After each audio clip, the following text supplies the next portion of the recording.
కావలి sub division Duttalur మండలం నర్రవాడ గ్రామంలో శ్రీ వెంగమాంబ అమ్మవారి ఉత్సవ విగ్రహాలు పూజా సామాన్లకు ప్రతి 3 సంవత్సరాలకు ఒకసారి నిర్వహించే స్నాన కార్యక్రమం విజయవంతంగా పూర్తయింది.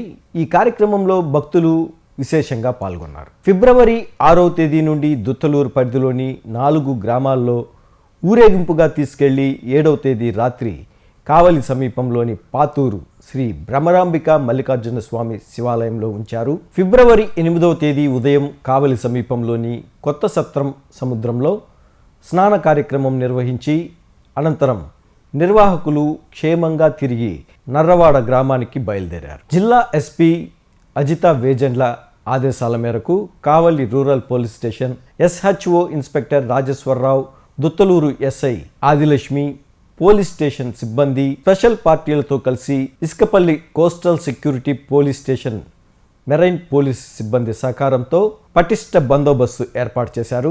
ఎటువంటి అవాంఛనీయ సంఘటనలు జరగకుండా అమ్మవారి పవిత్ర సముద్ర స్నానయాత్ర మొత్తం ప్రశాంతంగా ముగిసింది. భక్తులు పోలీస్ శాఖకు సహకరించినందుకు అధికారులు కృతజ్ఞతలు తెలిపారు.